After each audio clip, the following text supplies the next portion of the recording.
तुम भी तो उनकी बेटी है, फिर सारी जिम्मेदारी सिर्फ मेरी क्यों? बहन, बहुत दिन हो गए माँ को मेरे पास रहते हुए। तू भी तो उनकी बेटी है, फिर सारी जिम्मेदारी सिर्फ मेरे सर पर क्यों? उनके चलते हर दिन मेरे घर में कलेश रहने लगा है। ले जा। आज सुधीर ने कड़क लहजे से अपनी छोटी बहन रोशनी से कहा तो रोशनी ने गुस्से से भर गई।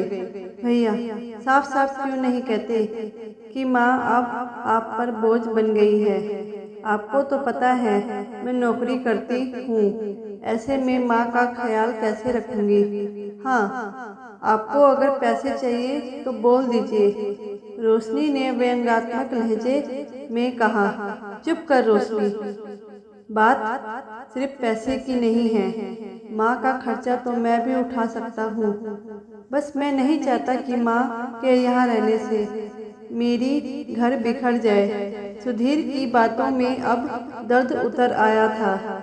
रोशनी आगे कुछ बोल नहीं पाई और कह दिया, ठीक है, मैं रविवार को आ रही हूँ। रविवार को रोशनी ने अपने पति राजीव से कहा, मैं कुछ दिनों के लिए माँ को यहाँ ला रही हूँ। राजीव ने तीखी निगाहों से देखते हुए कहा, क्या तुम्हारी माँ यहाँ रहेगी? तुमने तो मुझसे पूछा भी नहीं और खुद ही फैसला ले लिया। राजीव, भैया पिछले 2 साल से माँ को रख रहा है, अब मेरा भी तो कुछ फर्ज बनता है। अब तुमने फैसला कर ही लिया है तो मैं क्या कहूँ?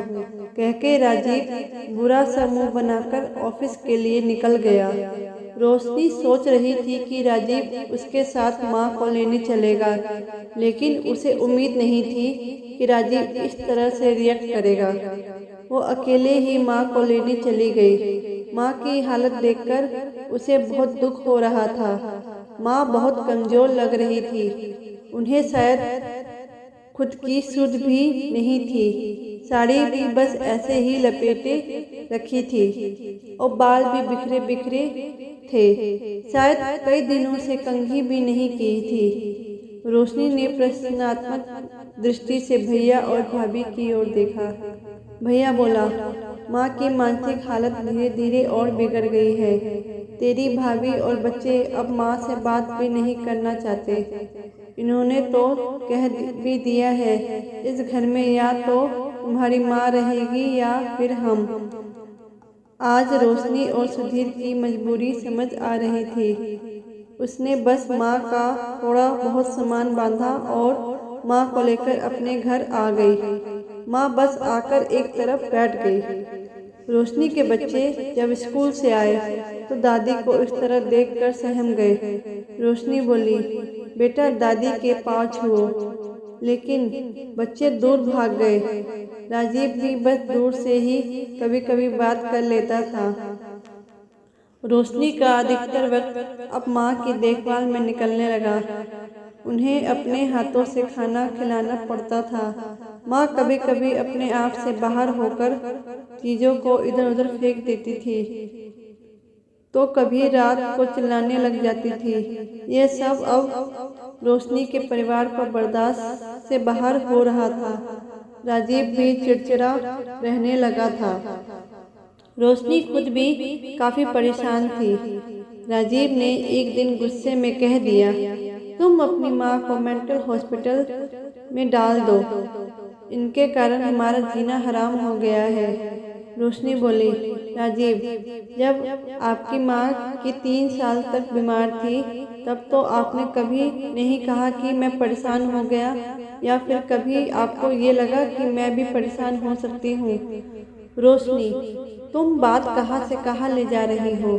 नहीं राजीव, मैं बात बस आपकी माँ से मेरी माँ तक ले जा रही हूँ। रोशनी बहस जारी रखना चाहती थी, लेकिन राजीव को शायद उसकी दलील से कोई मतलब ही नहीं था। रोशनी समझ गई थी कि यदि माँ की जिम्मेदारी उठानी है तो सिर्फ उसे ही उठानी है। राजीव उसका साथ नहीं देने वाला, लेकिन एक पत्नी और माँ बनने के बाद स्त्री को अपने रिश्ते के बीच जब चुनाव की स्थिति आती है तो तन से वो अपने परिवार को ही चुनती है, चाहे मन कहीं और अटका हो। रोशनी कई बार माँ को लेकर डॉक्टर के पास भी गई, लेकिन उनकी हालत में कोई सुधार नहीं आ रहा था। उनकी हालत देखते हुए डॉक्टर ने सलाह दी कि उन्हें अपनों के प्यार और साथ की ज़रूरत है, जो शायद इस घर में उन्हें नहीं मिल सकता। रोशनी को ना चाहते हुए भी माँ को मेंटल हॉस्पिटल में डालना पड़ा। कभी कभी बीच में मिल आती थी, लेकिन माँ बिल्कुल भावविहीन सी बस बैठी रहती। एक दिन हॉस्पिटल से फ़ोन आया कि उसकी माँ की तबीयत ठीक नहीं है, लेकिन उस दिन रोशनी के ससुराल में एक बड़ा आयोजन था, जिस कारण वो उस दिन नहीं जा पाई। अगले दिन जब वो काम निपटाकर अस्पताल पहुंची तो पता चला माँ को अंतिम क्रियाक्रम के लिए ले जा चुके हैं। वो भागी भागी पहुंची भी, लेकिन माँ की चिता को अग्नि दी जा चुकी थी। रोशनी बस सन्न होकर एक कोने में बैठ गई। मन कर रहा था चिल्ला चिल्लाकर सबसे सवाल करे कि बिना उससे पूछे ये सब कैसे कर दिया, लेकिन मन में अंदर बहुत कुछ टूट गया था। आखिर लड़े तो किससे और किसके लिए? जब माँ दुनिया में थी तब भी तो उनके लिए लड़ नहीं पाई थी। मन ही मन बस ईश्वर से प्रार्थना कर रही थी कि माँ दूसरी दुनिया में तो सुकून से रहे। एक माँ अपनी सभी औलाद को पाल लेती है, लेकिन उसी औलाद के लिए मिलकर भी माँ बाप को पालना मुश्किल हो जाता है। बड़े मन से वो दुआ कर रही थी कि यदि ईश्वर उसे दुनिया में दूसरा जन्म दे तो कम से कम एक बेटी के रूप में ना दे।